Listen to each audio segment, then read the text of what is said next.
Goedemorgen, dit is vrijdagochtend, die 17 april 2026 en ek groet julle hartlik hier vanaf die walle van die Groot Rivier. Op almal se lippe vanoggend die feit dat Julius Malema skuldig bevind is en dan vir 5 jaar tronk toegestuur word. Maar dis nie die volle storie nie, daar is nog. Hulle sê hier, Toinet Olivier spreek die ondersteuners van die EFF aan. En ek weet sy doen dit in 'n poging om die vonnis van Malema te probeer versag en dit nie effektief oor die EFF uit te spreek nie. So sy sê, dis nie die EFF as politieke party wat skuldig bevind is in hierdie saak nie. Dis Julius Malema, die persoon wat die misdaad gepleeg het en hy as persoon, die commander-in-chief, soos hy dit genoem het, is dan die een wat gevonnis word tot 5 jaar effektiewe tronkstraf. Please remember, it is not a political party who has been convicted here. It is not the economic freedom fighters that have been convicted. It is the person, an individual, who happens to be the CIC of a political party. Nothing more, nothing less. Dan sien ons natuurlik ook Julius Malema, famous for the kill the Boer chant, was just sentenced to effectively 5 years imprisonment and 60,000 rand in fines. This stems from an unrelated firearms offense case in 2018 where he shot a firearm into a crowd of people. Hy lyk maar redelik verleë met daai wittand laggie wat hy daar uitpak. Hoe dit ook al sê, die feit is, hy het ook verlof tot appel gekry. En dit beteken dat hy hoef nie nou tronk toe te gaan nie. Hy kry dus gratis borg. Hy bly dus op vrye voet vir so lank as wat dit vat dat sy appel aangehoor word. En dit kan weer eens baie lank duur voordat sy saak dan verder gevoer gaan word. Ja, aan die een kant is dit 'n oorwinning dat Julius Malema skuldig bevind is, maar hy gaan nie nou tronk toe nie, want hy sal eers effektief met tronkstraf begin indien sy appel uitspraak bevestig dat hy wel na die tronk toe moet gaan. So hy was onmiddellik baie besig met sy ondersteuners toegespreek daar. We are done with her. That's why when she said to me, you can leave on free bail, I looked at her and I said, bye-bye. Because I've seen her ugly face for too long, so I'm going. I will no longer appear before that ugly white face. En dan natuurlijk die EFF ondersteuners in die hof wat op AfriForum se mense geskree daar en die AfriForum se lede as terroriste beskou het. En hier kan jy natuurlijk in die heel voorgrond sien aan die linkerkant met die bril op Karel Niehaus wat ernstig daar met sy vuis beduie en swaai in die rigting van AfriForum se lede. Ja, vir baie mense is die skuldigbevinding en die vonnis wat opgelê is, ten spyte van die feit dat daar 'n appel nou teenwoordig is, wat ons moes verwag het dat dit toegestaan gaan word, is dit nog steeds 'n situasie wat misbruik kan word. Daar is reeds sprake van 'n optog gistermiddag daar in Johannesburg toe 'n klomp EFF ondersteuners spontaan daar in 'n optog betrokke geraak het. En ons sal sien wat oor die volgende paar dae gaan uitspring en wat gaan gebeur. En sy skuldigbevinding gaan nie soseer tot probleme lei nie, maar dis die dag wanneer hy fisies toegesluit word wat dit probleme kan veroorsaak. Maar aan die ander kant moet ons nou net onthou. Julius Malema gaan homself nou vergelyk met Nelson Mandela en voordoen as hierdie struggle veteraan wat ook vir sy struggle in die tronk moes gaan sit. En as hy fisies gaan sit, na die appel of uitspraak, dan is dit wanneer ons in 'n beperkte of selfs groter probleme mag ervaar. Nou in hierdie selfde tyd waar ons hierdie week gepraat het oor rasseverhoudinge, rassehaat wat aan die uitbroei is. Julle het gehoor wat Julius daar sê. Hy sê daar so, the ugly white face. The ugly white face. En dit sal nie daarby bly nie.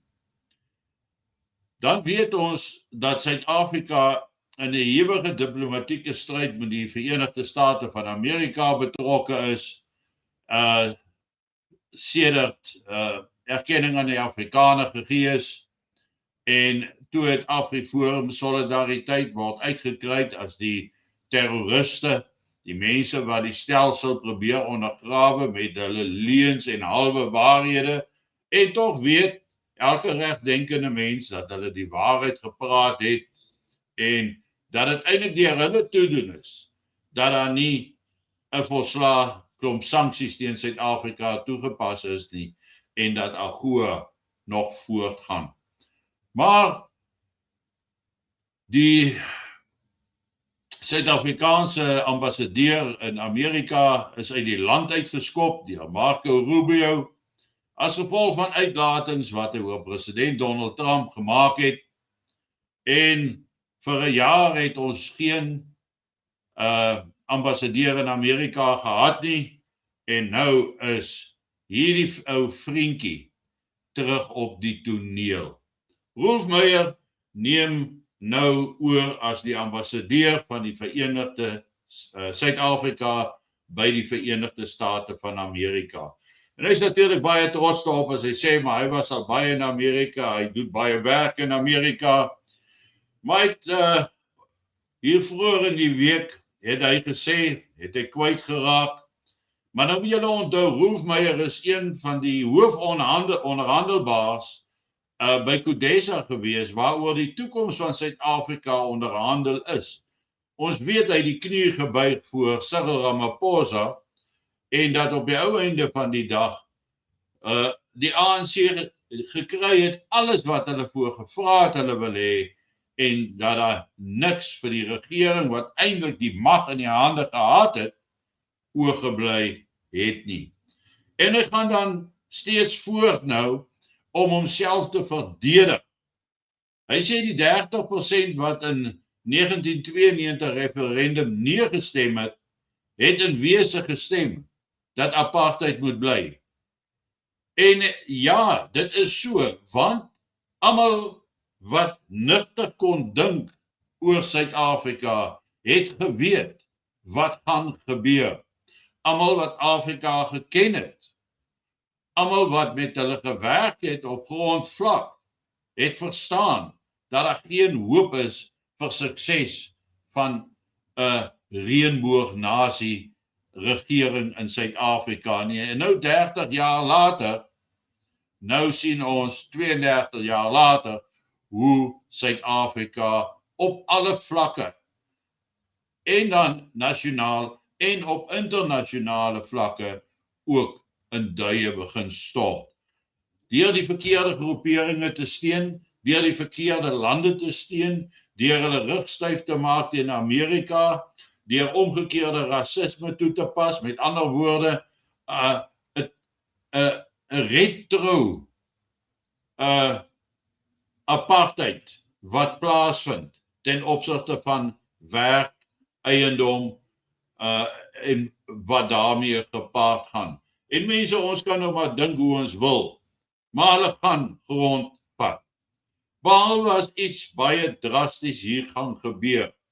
Maar Rolf Meyer is met 'n goeie rede oorgestuur Amerika toe. En dit is op die AfriForum in solidariteit, die Ernst Roets inisiatiewe, om dit teen te werk.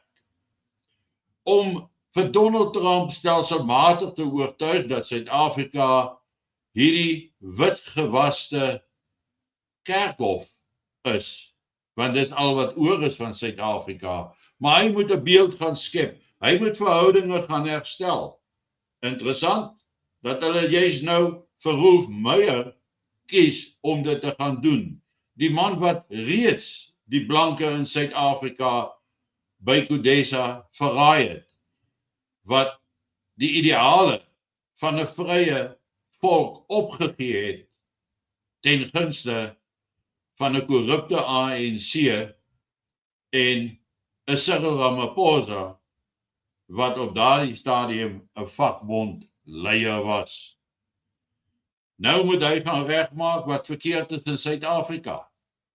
Tot groot nadeel van alles wat oor die afgelope paar maande ten gunste van die Afrikaner plaasgevind het, gaan Rolf Meyer met alle mag en krag probeer teenstaan.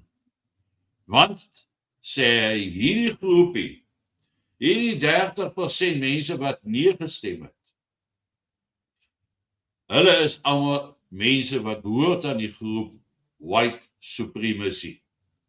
En regterwaar, ek dink is nogal 'n titel waarop 'n mens kan trots wees.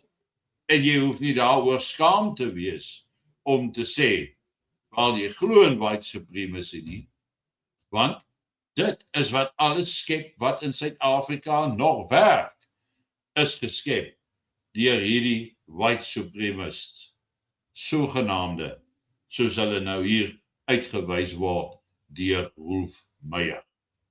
Mense, geniet vanoggend jou kondensmelk koffie en julle moet 'n heerlike naweek hê en onthou om hierdie video aan te stuur vir soveel mense as moontlik dat dit kan versprei en dat die boodskap kan uitgaan en dat meer en meer mense sal besef dat ons geen ander keuse gaan hê om by mekaar te staan nie.